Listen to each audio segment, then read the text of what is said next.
Hi, guys, and welcome back to the That's Where I'm At podcast. Today I have Liberty Steele. Liberty Steele thought she was getting into a Christian marriage, but ended up spending 6 years of torment with a narcissistic abuser. She was, let me start again. She was able to find freedom, healing, and a healthy marriage, and now shares her story of hope so others do not feel alone in her book, Redeemed Years from Narcissistic Darkness to Light. Liberty, welcome. Thank you. I'm so glad you're here. Thank you. I'm Um, glad to be here. Good. I'm so glad. Okay. So I was just pausing for a second because I wanted to make sure I have the right microphone. Jen, please take that part out. Okay. So, all right. So I always talk to my producer. Um, Liberty, tell me how you got into talking about this because I know the feeling of being with someone, right? You are in this marriage. You're like, wait a second. What happened? What just happened here? And then you have this need to tell your story. Tell me why you decided to do that and then take us back to the time when you guys were together. Yeah. Well, I started feeling the need to tell the story, I think, because I was around so many others who had been through a similar situation, and it was such an isolating experience for me and for them. You don't Yeah. feel quite safe sharing it in your church community, and Mhm. you're not sure who, after you get divorced or separated, is going to accept you or support you. Yeah. And so, all along the way, while you're in the abuse and when you're getting out of the abuse, you're not sure who you can talk to about it and who's Yeah. safe, right? And so, Yeah. it's just a very isolating time when you're in the relationship and when you're out of the Yeah. relationship. And I wanted people to feel like they weren't alone in the experience and Right. that there were others that they could turn to who understood the experience and what they'd been through. So that's kind of how I got into, Yeah, that's creating the amazing. website and Yeah. eventually writing a book. So, I yeah. want to ask you about your experience. I know what I did after I'm a woman of faith, though I'm not as like involved as I was. So when I first got out of my marriage, I did go to a divorce group that was in a church, and I felt it, to the point where I actually um contacted the national organization afterwards and said, "Oh my gosh, you guys are woefully unprepared for abuse." Because we're talking about reconciliation and things like that. And it was really disheartening. The 15 of us that were sitting in that divorce group had all been in abuse. And so we know that divorce in the past, right? Whatever, when, it was just like, oh, everyone just gets divorced for irreconcilable differences or something. And that was a struggle. So tell me, did you go through anything like that? And but what were you hearing from people in the church? I'll tell you what I heard as well. Yeah. That was probably the most difficult part was the only people you feel like you can turn to for support are often your church leaders or Hmm. counselors. Hmm. And in our case, we had an elderly couple who meant well. They had been married 50 some years Oh, and they were our marriage counselors from our yeah. church. But the assumption is that you will never have a good enough biblical reason to get divorced Yes. or maybe get separated, maybe call the cops on them if they're getting too abusive, Yeah. but you never have a biblical enough reason to get divorced. And so I would drive to their house in the middle of the night when he had locked me out for not coming home on time, and they would say sorry and let me sleep there and send me home the next morning to reconcile To with him. reconcile. Right. And we know that that is so dangerous. Even, I don't know if you were in physical danger or physical abuse. Were you in physical abuse at all? It was more subtle. It was more like Yeah. randomly biting me to throw me off guard or Okay. randomly spanking me when I was trying to cook, things like that, that I made it clear I didn't want. And I put a Yeah. boundary there and it was crossed intentionally. So, Yes. And so, well, what I was going to say about that was, unless we're hit, right? Many people mhm. are like, well, then you don't have a reason. Yeah.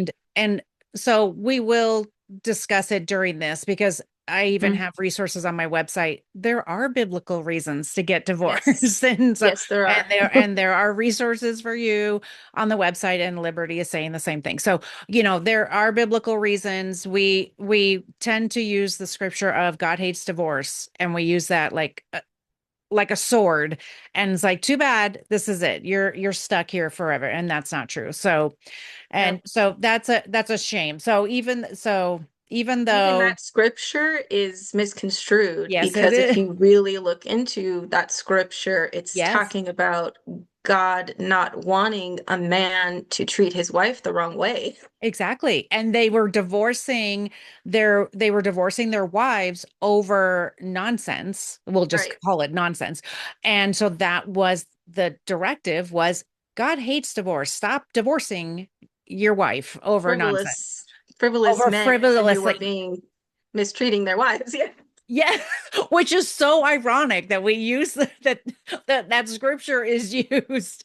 And it's like, have you guys read the whole thing? That to me was an eye opener too. Yeah. When I was in that divorce group that I was telling you about, I had what I feel like, I mean, they weren't really angels, but that's how I feel. You know how when the right people just come into your life and you're like, Yes. I needed to hear this thing right now. And I Yes. was saying something to someone, and one of the guys in the group said, "Oh my gosh, you have to meet my friend so and so." And so I met her, and I only knew her for a very short time. But I have to tell you, she said, these people they are Christians, and they're psychologists, and they're speakers, and they are speaking on this subject. And I was like, oh my God, really? Because, like I was telling you, I had such a hard time in that group, and so did so many other people. And then to hear other Christians talking in a different way, saying, yes, there are biblical reasons, and these are the reasons, and this is abuse and stuff like that, was Hmm. not what I was getting. So anyway, Right. I just wanted to say that because sometimes we get in the wrong groups. That's why I always talk about being in the right group and whatever feels right and is going along with your values. Yeah. Yeah. And making sure it's trauma informed Mhm. for And sure. that's a huge part of why I wanted the book out there in the first place, was I feel like there's not enough resources for Yeah. the church community who are Yeah. dealing with this problem. They really don't know where to turn. They feel alone. They feel embarrassed to even be contemplating giving up on their marriage, right? Right. So Yes. the more resources from someone who's been there and Yes. can validate that there are biblical reasons for this, and look at it through a different lens than just the Yeah. limited one like you're talking about. Yeah. That's really great. I also have another resource, and I was one of the women that actually was part of the curriculum for the divorce group is Leslie Vernick. I don't know if you know her. Oh So yes. she's an Yeah. amazing, yeah, she's amazing. She speaks on abuse. She's a Christian psychologist.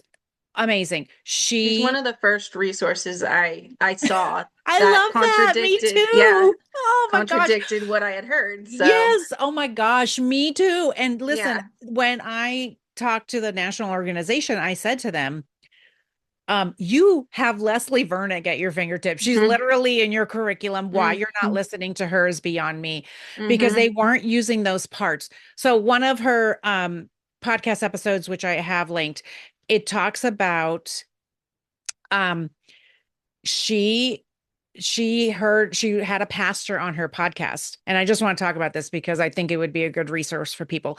So she had a pastor on her podcast, and I listened to this episode. My friend told me you should listen to this episode. So this pastor goes around speaking to other pastors because he actually had a woman come into his office and, to counsel her, right? And say, like, my husband, there's something wrong. I'm not sure.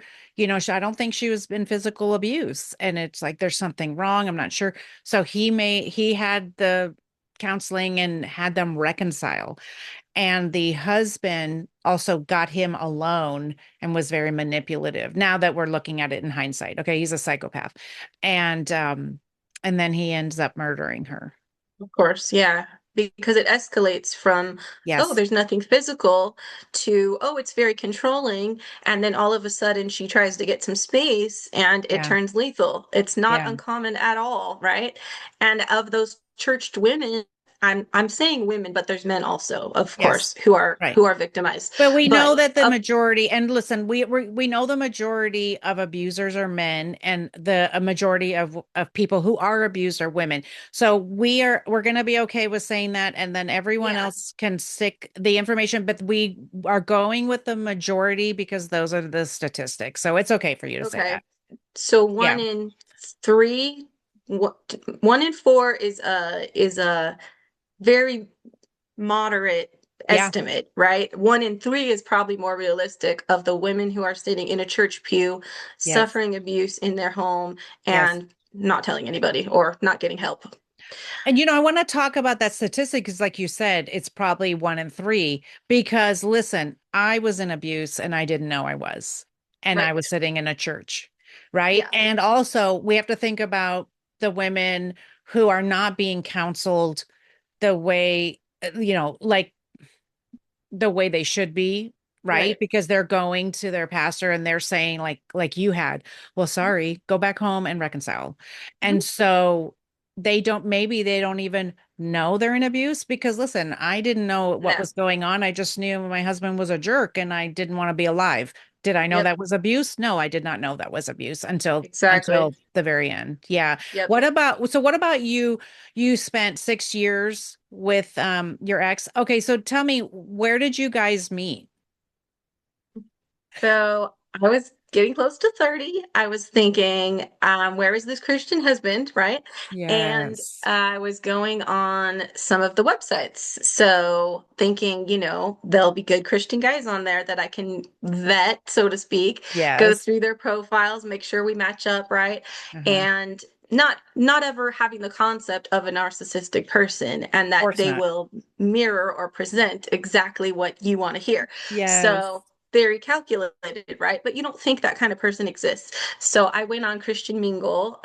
This was in 2010, 2011, Mm-hmm. and started chatting with him there. And he was a few states away, but there were flowers in a vase that first week that we started talking, showed up at my doorstep, right? Yeah. He was planning to fly out and meet me from several states away. That happened Wait, within the first. oh, okay. I was going to ask you how long, Yeah, the how planning quickly. started. He showed up within about 5 weeks, I think, something Wow. like that, of us Wow. video chatting and things like that. So Yeah. that's how we met. Wow. Yeah. Amazing.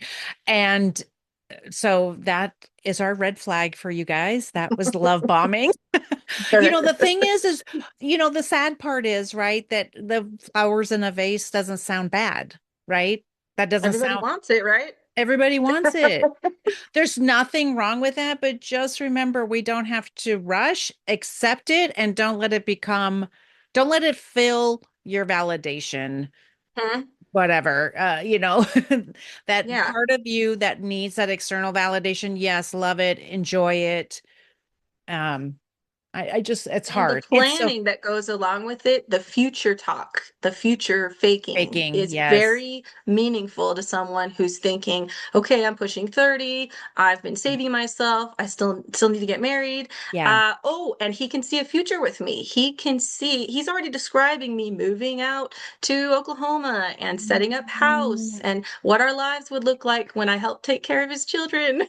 Oh my gosh. Oh Which no. again is another narcissistic pattern where they Yes. like to, you know, get the new person to come in, then Yes. they resume visits with their children because you can take care of them now, and Yes. you'll look good to other people and to your ex. And yes, yes, exactly. And the narcissist will look good, right? Because they have this wonderful person who's taking care of his children. Yes. Okay. Oh my gosh, that is so good for you to have told us all that. So, okay. So then did he come out? You said he came out in 5 weeks or whatever. He came out to visit you. Okay. And how Mhm. did that go? And was he future faking you before that?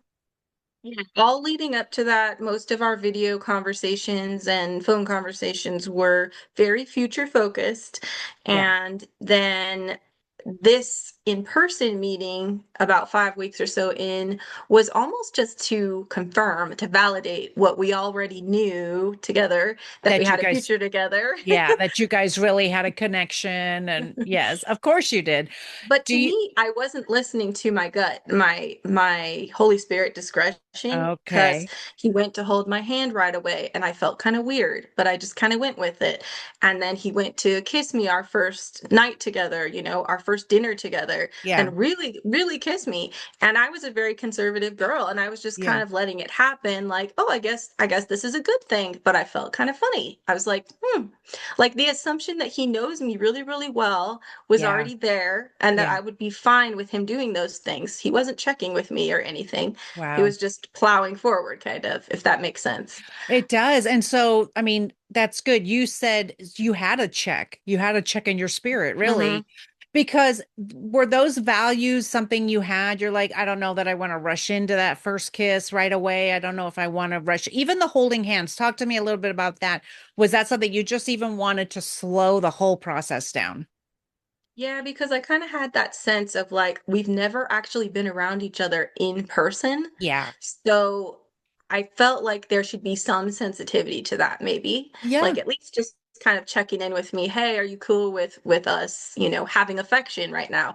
Because all we've been doing is talking on the phone and video Right. chatting up to that point. Right. So it felt like it's a very, very subtle thing for you to sense that they're barely crossing your boundaries. They're barely encroaching on things that they want to control Yeah. their way, but you are still too early in the process to speak up for yourself and to say, wait, I'm not comfortable with this. Yeah. Because You don't it know them very almost well. seemed, yeah. And did he ever say anything like, well, we've been together or like we know we want to be together? Because did you ever say anything or did you act like you were uncomfortable or anything, maybe pull away or anything? Did he ever say anything? Well, we've been together because I heard that from my ex when we got together. He's like, well, we've been friends for years, so we can just like get married. We don't have to have a engagement. So we did, which is a very Like narcissistic thing to rushing do. of Yes, you. Yeah. yes, rushing is always part of it, and you Yep. may not look like you had gut checks. So that's something that we should be listening to. But sometimes if we don't even, like have any, Trust your, yeah. what was that? You don't really trust your own instincts Yeah. about things, Yes, especially if you've exactly. grown up in an environment or Yeah. something where there's trauma or Yeah. you're taught to kind of doubt yourself and your own Right. perceptions and rely on others. Yes, exactly. And so when we don't have our own internal validation or even because even you had a relationship with God, right? You felt like you had this relationship with God. So you Mhm. knew you're like I'm getting these checks but I'm going to dismiss it. And that's so hard. To me, I replaced my ex. I'm sorry. Yeah. I replaced the Holy Spirit with my ex's voice very Yes. quickly. I Yes. very quickly. Okay, you did that too then. Okay. Yes. Yeah. Yeah. I don't know. I thought I was being silly in a way. Like Yeah. maybe I was, this is what real relationships should be like. And this is what it's like when you're leading up to a marriage together and you're Yeah. both really serious and committed to it. Yeah. So maybe I'm just being silly. That's kind of how I thought of it in the back of my mind. Yeah. Isn't it amazing how we can gaslight ourselves? Oh Like yeah. you totally gaslight yourself. Oh, Yeah. hold on. Hold on 1 second. These earrings are too heavy and they fall off all the time. So I'm just going to take them off. There you go. All right, there we go. I don't even know where there it is. Here's the bag. The bag didn't even like okay. All right. Now we can go. Okay, where We do gaslight ourselves. We Yes. do we do kind of almost is it from society or is it from trying to be a good girl or a compliant, nice Christian girl? Listen, You it's kind all of of just that. I go with the mean, flow. it's this, we are societal, women especially, right? We are societalized that Yeah. also that you do the X, Y, and Z, you do the right things, right? The quote Yeah. unquote right things. And then you were doing all the things you felt were right. You're like, I'm saving myself and I'm taking my time. I'm finding my husband and I'm gonna go on this Christian dating app and everything's gonna be great. And talk to me about because the future faking doesn't happen without them knowing some things, right? Because Yeah. I had the same thing. Listen, I said I wanted to get married and have 3 kids, and oh my gosh, so did my ex. I mean, what a surprise. It's like we had the same hopes and dreams, and they are such copycatters. I think I am by nature a very open, transparent, vulnerable person. And Yeah, so he could pick that up right away. of I course. wasn't hiding anything. So, Yeah. yeah, I laid it all out exactly my goals, my passions, my hopes and dreams. He was there for the taking and he was cherry picking it for his purposes. So, yeah. Yeah. It's heartbreaking, right? I mean, it's really heartbreaking. So okay, so then how fast did you guys end up getting married? I moved to his state. So I moved halfway across the country in the first 5 months. Okay. My mom cried buckets as Oh, I drove out with the little U-Haul. oh, She knew something was wrong with him, oh, and I would she listen to her. did. Oh, She knew. she did. Did she say something? She's like, I just don't know what something's off or what. What did she say to you? She was trying to be nice, but she was very, um, I don't Yeah. know, like she's an empath type person, so she Yeah. can sense a lot of things, and she just said, I don't think this is the right fit for you, Mhm. kind of that was kind of her comments because he'd been married before, he already had kids, he already had baggage, he had Yeah. a lot of things going on, and Yeah. even for me to ignore the fact that he had two ex-wives and he had kids from both of them. Okay. it Yeah. was it was Well, I was very much wishful thinking that this was the right person for of me, you course know. you were. Of course. You did all the right things and then you're like, this is it. This is the everything I've ever wanted because that's how he sold himself to you because He's that's what they portraying that. do. Yeah. Yeah. Yeah. That's what they do. Okay, so I'm going to pause here for 1 second so that we can take this part out if we want to. So I'm going to pause. When you guys when you moved across the country to be with him, did you compromise your values? I'm just asking in that way. Did you compromise your values in any way? Do you feel like you did something that you shouldn't have done? Do you know what I'm You mean saying? as far as like my moral values? No, Yes. Okay. I was very clear from the get-go that I was going to wait for marriage, and Hmm. he was very convincing that that was fine with him, right? He was Okay. fine with that. Okay. So he sold me on the idea that we were on the same page about that. I got my Okay. own apartment. I had my own space and all that. Okay. Okay.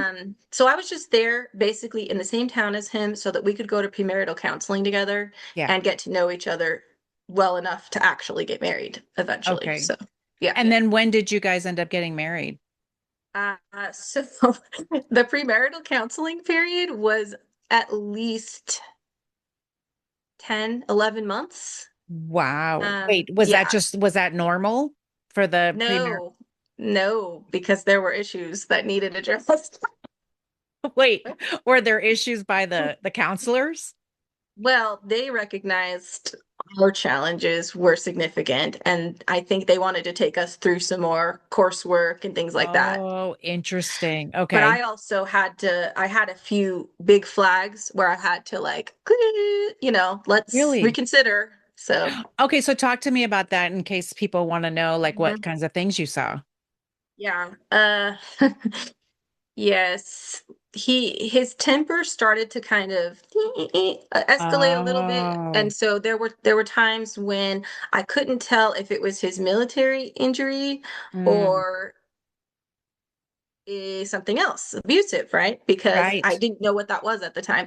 So I Yeah. just thought, and my counselors kind of thought it must be, a brain injury or PTSD or something like that. That must Okay. be what's going on here. And if we can get him the right resources and help, he can Mm, improve. And he gave them all the lip service that he did want to improve, that he did want to implement all these biblical yeah. strategies and values and everything that he learned in counseling, and they believed his lip service, so we kept going. So, Oh my gosh. Yeah. Yeah, because they will say anything and they will totally gaslight or manipulate the counselors too. yeah. Like that, just saying whatever needs to be said to keep going. To me, it's so fascinating. It's like I always ask myself, why do they want to get married? but it's like the ultimate narcissistic prize. Why? It's the prize. Like Yep.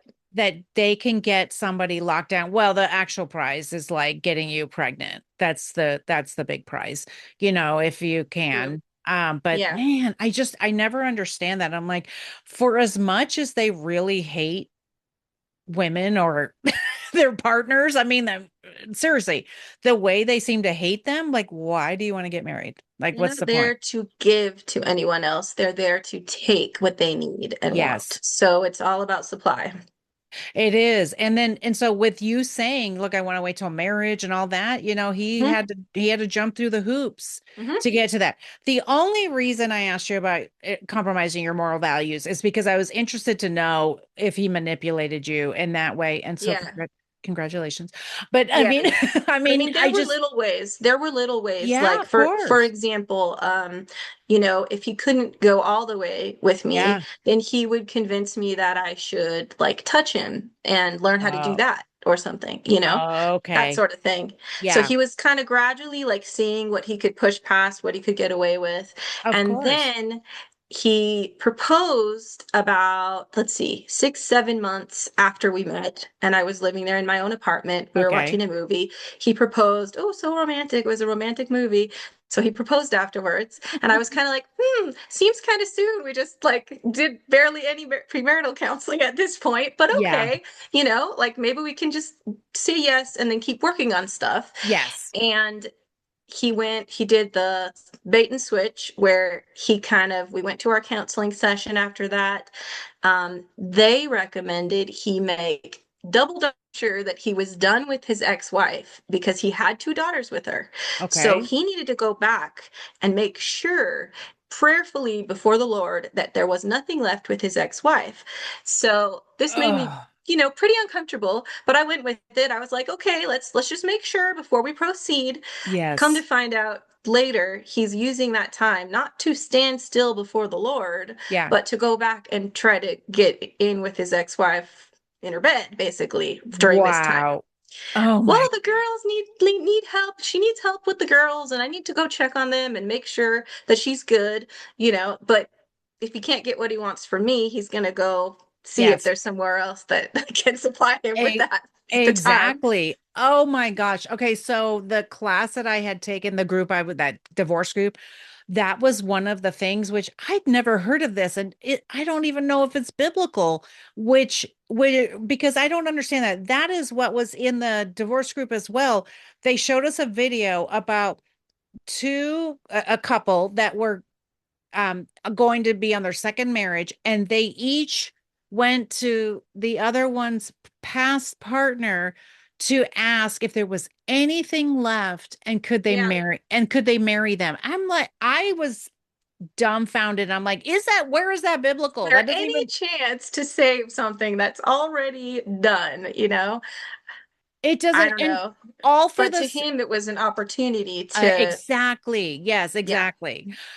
Sorry, we might not be on the same page of the way we're thinking that way, because I have a lot of issues with some of well, you know what I have an issue with? Religiosity. That's what I Yeah. have an issue with. When we get into religiosity and we're making rules willy-nilly, because what I felt during that video was like the whole point of that was to because you think that the first marriage is the only marriage that's really biblical, or Yeah. you know what I mean, like Yeah. holy under God's eye. Like that's how I felt. So like Right. the second, you shouldn't be having a second marriage. That's how I felt. That could be my own Yeah. interpretation of that. That's There's a how I whole kettle of fish. I don't know if we should get into all of no. them, but yeah, it's like I don't. Another really good one is Patrick Weaver. If you see his Okay. Oh, resources, yes, I hmm have. Yes, he's yeah, really good. Yeah. I haven't put his resources in, but since we're talking about it now, I will. Yes, hmm he's really good. Yes, I enjoy him. because For it's sure. very biblical. He does his research, but Yes. it's there's questions a lot of people have about the remarriage part of it, and that's why I really appreciate his research. So yeah. Okay, good. Okay, good. Okay, so talk to me about, so you guys got married. How was that? And was your mom still concerned? Yes, it was a whole thing to even get my family to come to the wedding. They were Oh, gracious enough, most of them, to come. okay. And while she was doing the dance with him, she apologized to him for thinking wrongly of him and having the wrong ideas about him, etc. So, Wait, did he know that she thought poorly of him before that time? I think so. Yeah. Oh, okay. I did refer to it a little bit because it was a whole drama at the time. So, Okay. So then when you guys got married, okay, so how was the wedding then compared to mhm. now we're starting to get into the marriage? Did anything happen? Like, did anything start happening even on the honeymoon? Yeah. Oh goodness. We were on a, Whatever you feel comfortable talking about. yeah, basically we were on a long plane ride to go to the Caribbean the next Mhm. day after the wedding. And I blocked out so many of the things that he got mad about, right? Because I don't even remember all of the Yeah, reasons he would get mad. But right. something on the plane set him off, or he chose to be set off by it. Probably Yes. his meal was wrong, or I Yeah. forgot his favorite slippers, or who knows. And he just lit into me, on the plane ride. So we were almost to the Caribbean, to this amazing island, amazing hotel. And I spent the first 2, 3 hours in the hotel in the bathtub sobbing, just weeping, Oh, because I thought this is so, so bad. Like I've never been treated with this kind of cruelty. And this yeah. person just promised to love me my whole Right. life. Right. Exactly. And so was that the most you had seen his anger escalate at that time? Well, one of the big flags I was referring to why counseling took so long, the premarital counseling, Yeah. was July. We had adopted a dog together and we were keeping it in his house. Okay. And while we took the girls out somewhere, it broke out in the neighborhood and bit another dog. Oh, So when we got back, that was my fault. And he yes. started yelling at me and raging at me. And I sent the girls to their room to play because I recognized what was going on. Wow. And I said, look, I'm sorry this happened. I don't really think it was directly my fault, but we'll Yeah. figure out what to do. Right. And I just started sobbing. I put the dog in the car and I drove to this neighbor's who had offered to keep it previously. Okay. And I was apologizing to the dog. I'm so sorry. We can't keep you. We can't keep you. I'm Yeah. so sorry. And gave him to the neighbor. So after this whole exchange, it was like the night before my birthday or something. And I told him I needed a couple days, and I told the counselors I needed a couple of days, and they Mhm. agreed, that we should both be separate, we should pray, we should figure out what we really want to do. Do we want to move Mhm. forward or not? And I came out from work the night leading up to my birthday, and he had decorated a big vase with all these stickers and stuff, and had all these flowers in there, and had a whole scavenger hunt around the city for me to do on my birthday, with Okay. clues to my favorite coffee place, and to get a new outfit and my hair done, Okay. and all of this for my birthday. And so I said, well, let's sit down with the counselors, let's talk about Mhm. stuff. Let's figure Right. out if he's actually repentant or not for this Right. huge rage that he unleashed on me for no reason, Right. basically. Right. And he was so repentant and he was never going to act like that again. And he was a different person when he was sitting there with our marriage counselors. So I said, well, I've got to be a good Christian and give him a chance to Yeah. show me that he's repented, that he's actually going to be different now. Yeah. And we were married 4 months later, I think. So, And yeah. he didn't rage in between that time, the 4 months or whatever.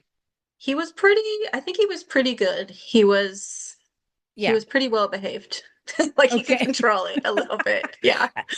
And unfortunately, the well, it's very common. Let me say that it's very common that things happen on the honeymoon.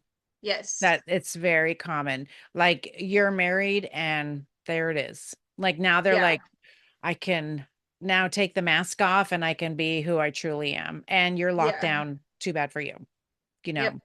Yep. Okay, so you spent a couple, 2, 3 days sobbing. So talk to me about the rest of the time. Oh, the honeymoon? Yeah, Yeah, so I was crying in the bathtub. I was asking God, what was going on? How could this person who just promised to love me my whole life treat yeah, me like he hated me? He just right. hated me. And there was no other way to describe it because your mind can't reconcile. It's that cognitive dissonance. Uh, Yes, he says he really loves me. He really loves me. Wait, he's screaming and yelling at me and calling me names for something I couldn't even control. Doesn't make any sense, right? right. So I did my best to go on, enjoy the honeymoon. And that's kind of when the cycle of forgive and move on and forget just kind of started.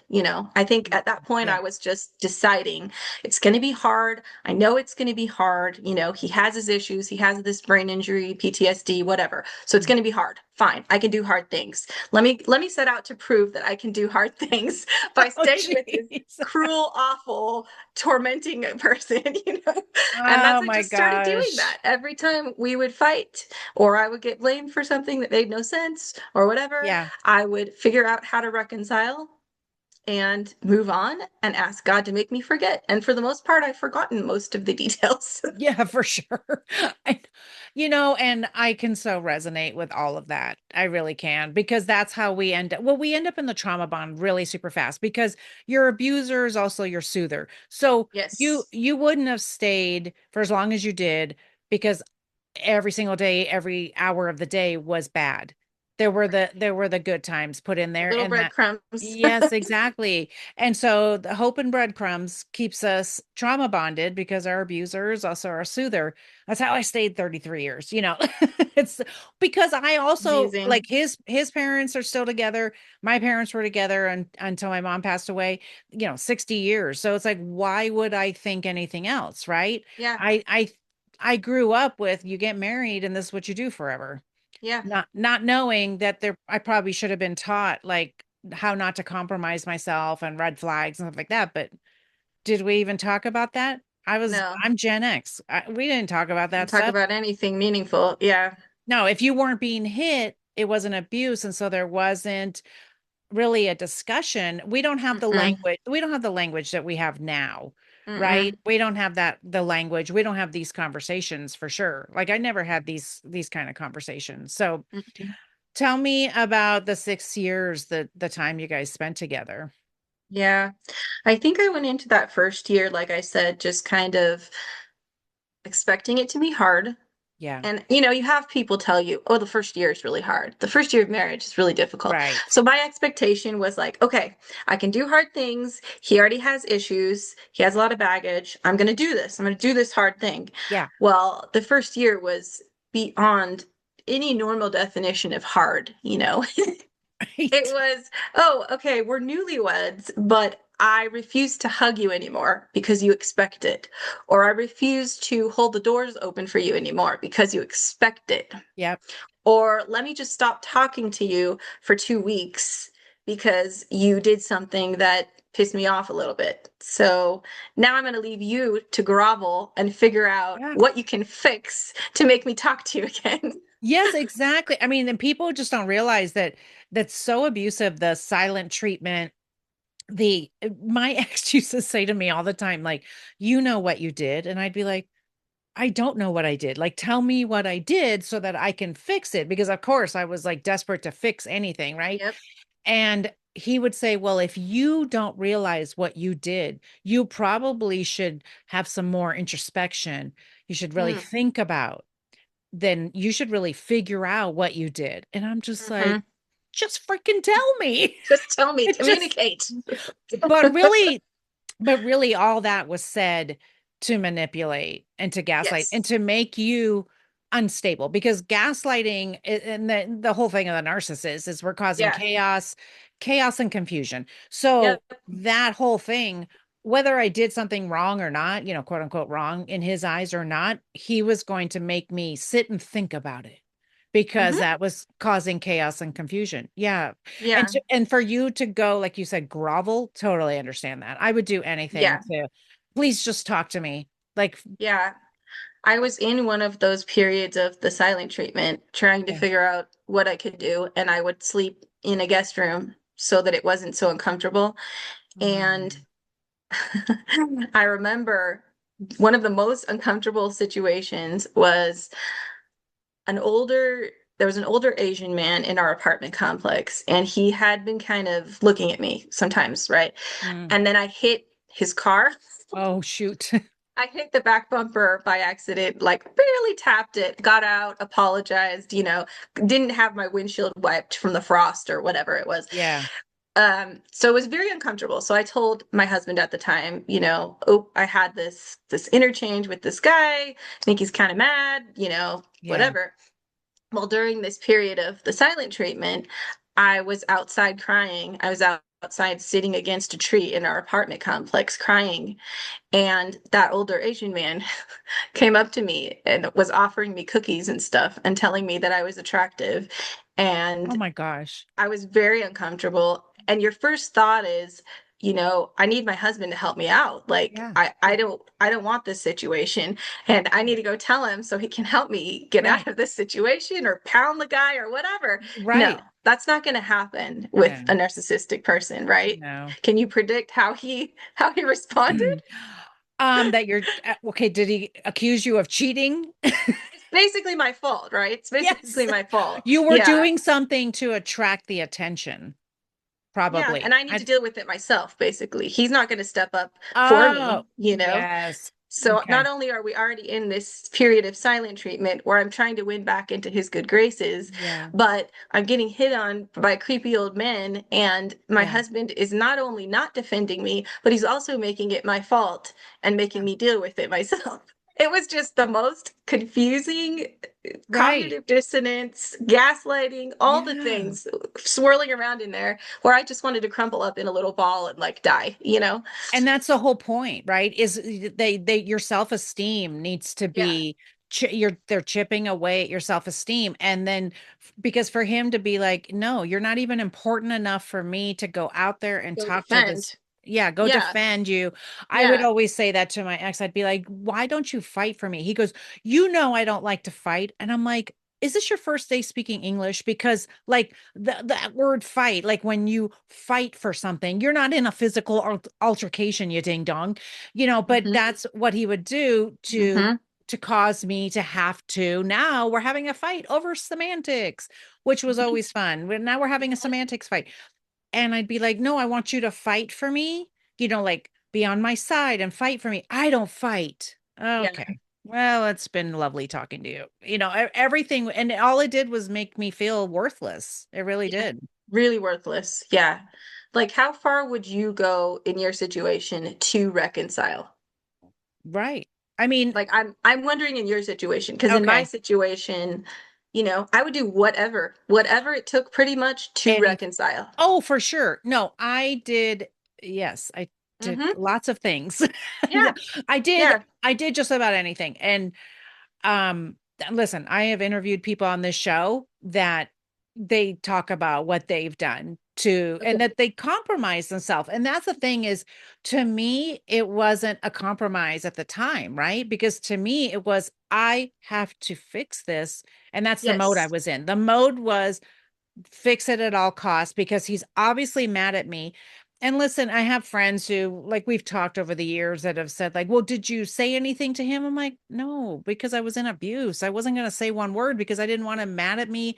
I didn't want him to leave me. All those things, all the things that ended up happening anyway. But The expectation was like from our biblical counselors, as yeah, much as it depends on you, live at peace with everyone, especially your spouse. So whatever right. you can do to bring Yeah. back the peace and unification, you better Yes. do it. So, Yeah. I'll give the example because Yeah. I don't think the way it was handled by the church counselors was appropriate or Okay. helpful. Yeah. But for me to come to them and say, I was willing to reconcile. I wanted to talk to him and work it out. And I Yeah. texted him that night from the guest room and said, can we work this out Yeah. finally after a week or so of being apart? And he said, show up at my door naked and blindfolded and don't say a word. Right. Yeah. And the rest you can imagine. Yeah. But I felt like trash. Yeah. And they were not okay with it, but they said, yeah, it's not okay. But of course, you need to forgive him. And I'm Yeah. like, yeah, I mean, okay, but that's And not the point. the conversations you're having, like with them, like you need to do this, you need to do that. Are they having conversations with him about that's like not a something you shouldn't be not talking to your wife for a week and then demanding she shows up naked at your door? Like, were they having those conversations with him?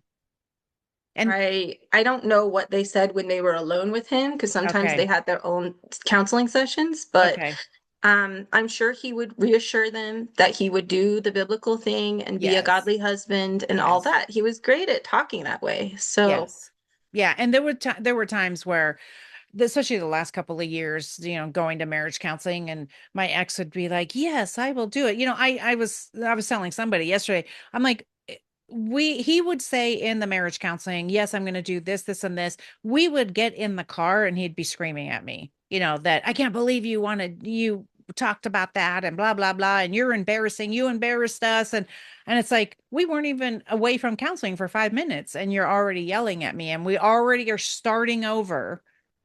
And so nothing ever got fixed. That's why you're no. not, and I will say it again. I've said it on multiple episodes, but if you think you might be in abuse and some of these things sound familiar to you, you Mhm. should not go to counseling Right. because there is an imbalance of power and they will manipulate counselors, like this, Yes. like your pastors, anything that they will, and they will say whatever they need to say, and also to make you look bad, to make them look good, and to make you look bad. Not an honest, authentic effort at improving the relationship. No, it's not. Mm-mm. Because this is the thing. I mean, mine said it straight out, but this is the general thing. They don't think they're doing anything wrong. Right.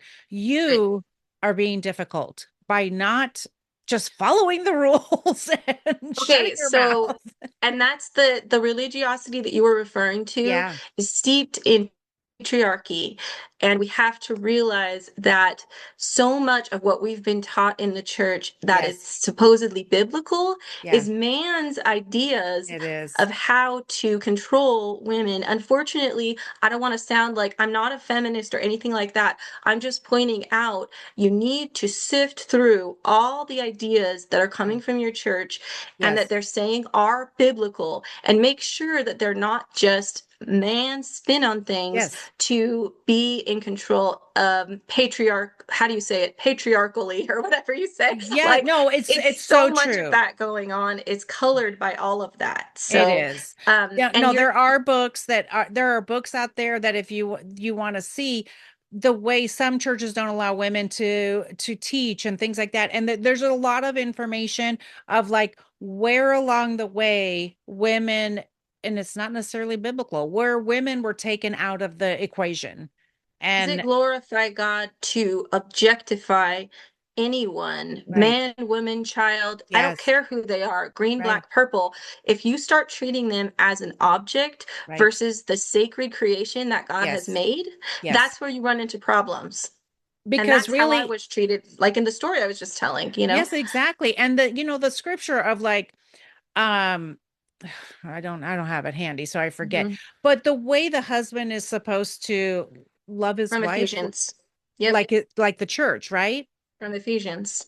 But okay, so what is that part of the scripture of for women? So the Yeah. point I'm trying to say is women are always told their part in that scripture. And Yep. it's like, How hello? often do they remind the men? Right. Can we tell the men their part? You're supposed to be doing it too. You're supposed to be loving your wife If the you way love your wife as Christ Christ loved the loves the church, church. There we go. you are laying down your life for her. You are Yes. sacrificing for her. That is what real love is.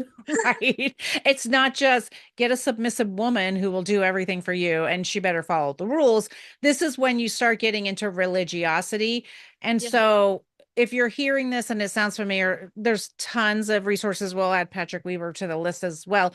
Not Yeah. to necessarily get a divorce. That's not what we're saying. But what we're saying Yeah. is when you're in abuse, the majority of the time, if an abuser is not going to change the majority of the time. Okay. Because a lot of times they do not think they're doing anything wrong.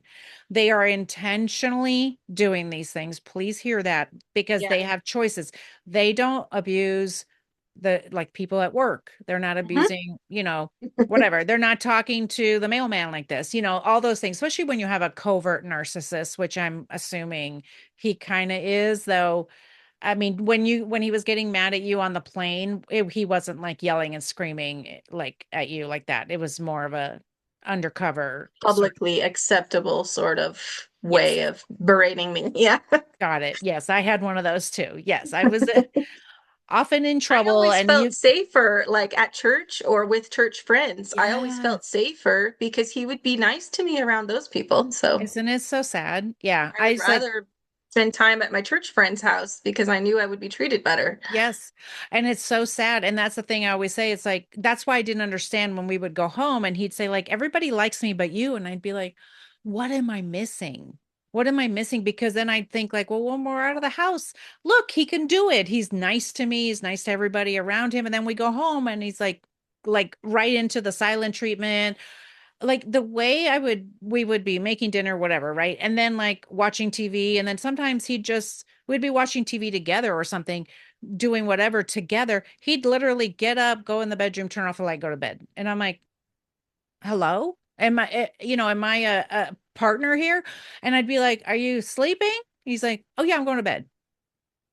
Like no kiss goodnight, no nothing. And this is the thing that sometimes people are like, oh, that's not a big deal. It is, because it's a very intentional way to devalue you. You don't even, Disregard. you Yeah, you're disregard not and worth saying devalue you. goodnight to. No, you're not even worth me kissing goodnight. You knew when you No. stood up and went in the bedroom what you were going to do. You're going to brush your teeth and go to bed. Like you knew that. And you didn't say anything because he would keep different hours than I would. Okay, you could have said something. And so this is the thing. It's like, this is what you don't understand. The subtle devaluing is how we get Yep. to the point where we go, I don't understand what's happening in my Yeah. life, that I have to beg for love and affection. How was Okay, what was there a particular thing that happened, or was it a slow burn to get out, and how did that go? Yeah.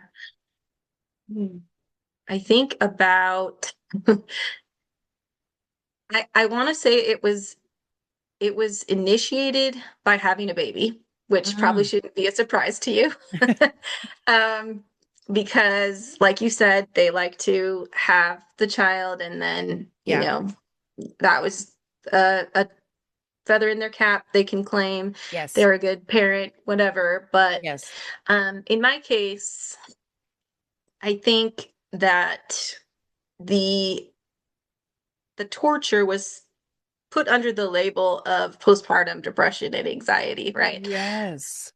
So I struggled greatly with being able to sleep at all.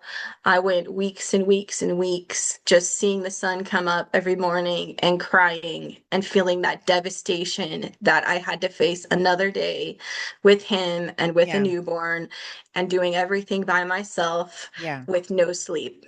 Yeah. And it started to just wear to the point where I couldn't ask for help. I couldn't tell anyone how bad he was treating me. Right. I felt completely alone, not knowing what to do with my first baby, Right. having, feeding issues and sleep and Hmm. all that stuff. Yeah. So it finally got to the point where I went for my postpartum checkup. I think it was like 6 weeks or something. And I told her that I wasn't sleeping and that he was coming in and out at all hours of the night because he would go, you know, shoot pool, play darts, go to Yeah. the pubs, come in at 2 or 3 in the morning when I had barely just gotten, half an hour of sleep before Yeah. he started popping in and out, whatever. Yeah. And so she actually wrote on a prescription pad to him to give me the bed to myself. Oh my So that God. was a step in the right direction. Right?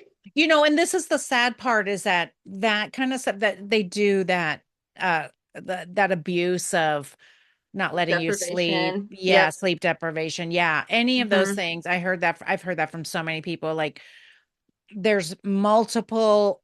bathrooms in the house, and right now they might be separated or sleeping in different bedrooms for whatever reason, and they intentionally come into the master bedroom bathroom to go, rather Sure. than there's the bathroom right there in the hallway, but intentionally to like turn on the lights and make noise. And it's like Yeah. people just don't get it. I interviewed somebody who actually was a pastor's wife, and she was going to be doing VBS the next day. And so she had prepared and whatever. So she was sleeping on the couch. I don't remember why, but she was sleeping separate, maybe because she had to get up really early or she stayed up late planning something. Oh no, he was keeping her up all night. And he was the pastor, right? Mhm. Keeping her up all night, flipping on lights, pulling the covers off of her. And I said, and you walked into church the next day and you didn't say a word. She goes, what was I going to say? Who was Right. going to believe me that the Yeah. pastor was abusing me? She says, I said not one word. Nothing. It even sounds crazy when you try to think of how do I describe this kind of torture to other people. Right. You can't really, you don't know how to describe it to other people in a way that they would think it was actually believable. Right. Like, Because why would someone be that calculated to torment someone else that much? yeah, and that's the thing is they know, and they do. They're very calculated, they're very strategic. Okay, so we're getting into the last few minutes, so I'm sorry to have to wrap this up because I feel like I can Yeah. talk to you forever. So so tell me so tell me so I guess you'll have to do a longer episode somewhere and we'll direct them over there. Where you'll have to tell your story, longer parts of the story, but people can reach out to you if they want to hear more of your Yeah. story. And if they want to, I have everything in the show notes for you guys. And of course, follow her on Instagram and then pick up her book. So tell me Mhm. about, we'll have to fast forward to your book. So tell Yes. me when you decided to write your book and what do you talk about in there to give people hope? Yeah. So I was working on the book because an author friend had encouraged me. She said you have to put your story down for people who need to hear it, I need love to it. know what to do. And so I was working on my book for about the last year or so, just kind of putting down the main events and then making the last half of the book more of a toolkit, like a I practical love that. lessons learned so that people can take it and use the tips for their situation. I So love it. actual steps that will help people. Anyway, so I did the timeline of my story. I added the second half with the practical toolkit kind of part of it. And then the part that I really wanted people to know was that there is hope because I did Yeah. remarry. I was blessed with an amazing, godly husband Oh, that's who treated me amazing. right. And we only had 8 years together before he passed away in August. So Oh, um, he was only 41. So so for sorry. me to, he was one of my biggest cheerleaders for putting the book together, I love right? that. Yeah. So I had to finish because I was almost done when he passed away. And for me, it's seeing night and day difference between a healthy marriage and Yes. an unhealthy marriage. When you Yes. feel safe with someone and you can be best friends and you can be partners in life. I want other people to be able to experience that, you know? I don't want them to waste years and years going with Yes. someone who they think might come back to being nice to them someday. No, Right. because I only had 8 years with my forever person, my person, you know, Yes. but I could have had a lot more time with him if Yes. I had gotten out of the abusive relationship sooner, you know? Yeah. So Oh my gosh. Thank you so much for sharing that. And do you talk about that in the I book? do. Yeah, Okay. I did include it in the book because I don't want people to just say, okay, you can get remarried. There are nice Yeah, guys out there. It's more than that to me. It's the exactly. grief. The grief has taught me how much of a gift real love and real I partnership love is, that. and that people shouldn't give up on hoping for it. I love that. And that's a great place to end. That was that's so beautiful. Thank you so much for sharing your story with us. And guys, go pick up her book so that you can read all this in greater detail. We don't have all day to talk about. Yes, exactly. She's got her book right there. I have everything in the show notes for you guys to pick up her book and support her for being so To vulnerable somebody and who sure. needs it. Exactly. And if exactly. So if this book is not right for you, maybe you're thinking of somebody, that it could be right for, please Yeah. pick up multiple copies, pass them out. Pass Tell it people. around. Do a church small group study on it if you want to. Oh my gosh, that is a great idea. Yes, it's a great idea because we do need that information. We need that education. That is for sure. So Yeah. Liberty, thank you so much Thank for you. being here. I so appreciate it. And so just quickly tell us your website and we'll put everything in the show notes. Yep. You can visit shinefromyourshadows.com. Awesome. Yep. And all Oh, the resources are there, and the book is linked there as well. awesome. So we'll put everything in the show notes. And guys, if anything resonated with you today, please reach out to Liberty and reach out to podcast land, Apple, Spotify, wherever you are right now. Leave a review, tell them you liked us so that we can keep doing this work and we can keep sharing the story. Liberty, thank you so much for being here. I really appreciate you. Thank you.